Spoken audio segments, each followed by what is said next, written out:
Today we're going to be reverse searing a couple of beautiful ribeye steaks, as well as doing a couple of baked potatoes on the Weber.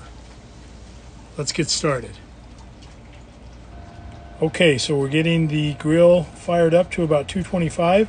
We're going to go nice and slow on the baked potatoes and the starting of the steaks. We'll put the baked potatoes on for about an hour before the steaks. Then we'll get the steaks on and then we'll reverse sear them at the end.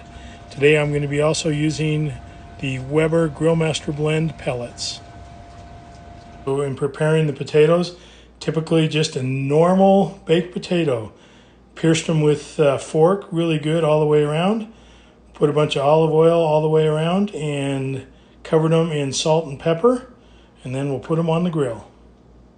As for the ribeyes, I covered them last night with my favorite rub and put them in the refrigerator. Took them out just a little bit ago, letting them come to room temperature before we put them on the grill. Okay, the grill came to temp pretty darn quick as normal. Putting the potatoes on. Got two of them on this great big huge grill. We'll let them go for a good hour and then I'll probably put the steaks on for the last hour of the cook here. So for the reverse sear, I'm literally going to use just a very basic sauce. Butter, a lot of garlic, and some fresh rosemary. And by a lot of garlic, I'm talking 3 or 4 cloves, as you can see there. I don't think you can ever have too much garlic. There's a little better view of the steaks before I put them on the grill. Looking fantastic, and they smell even better. This ought to be a wonderful meal. Time to put the steaks on. You can see the potatoes. They've been on for about an hour at 225. I'm now going to put the steaks on at the same 225. I'm going to let them go till they heat and reach about a temperature of about 110. At that point, I'll take them off and sear them up really good and enjoy them after that. Okay, the steaks are on. The probes are in.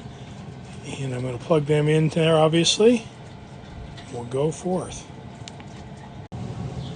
The steaks are coming close to the 110. We've got another 8-10 degrees on them both. So I'm putting the reverse sear butter, rosemary, and garlic in here. Let that start to melt. Once we get there, I'll crank the temperature up to about 600 and we'll sear them at that point. Potatoes are looking and smelling good as well.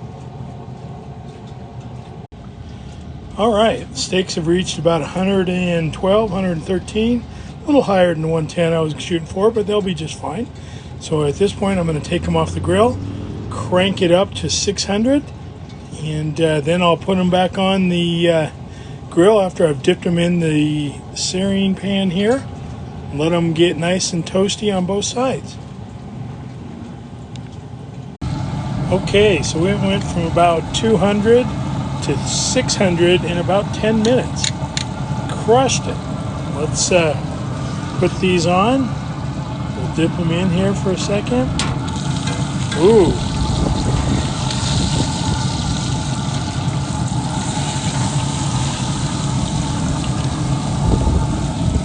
You can hear that sizzle.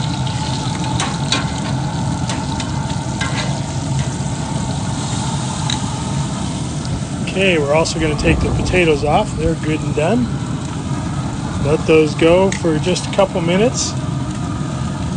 Will not take long. I'm going to leave it going here. Nice little flame firing up. It is not a grease fire. Don't panic.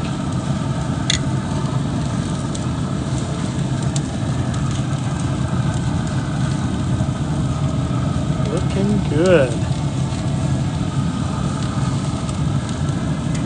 Over.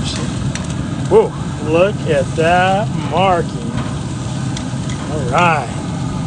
Folks, looking good. Give those another couple minutes. I'll dump them back into the searing pot there and give them a good butter coat and garlic. And we'll be eating.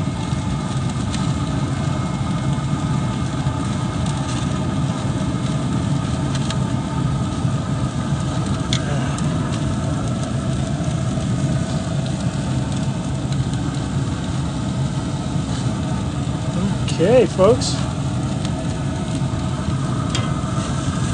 Oh, what a good looking steak there.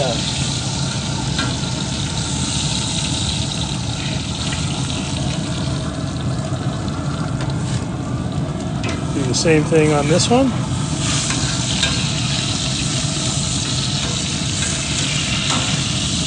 I'll tell you what though, that is hot.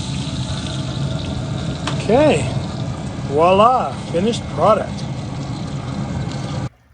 And there's the finished product, plated and ready to be consumed. Can't wait.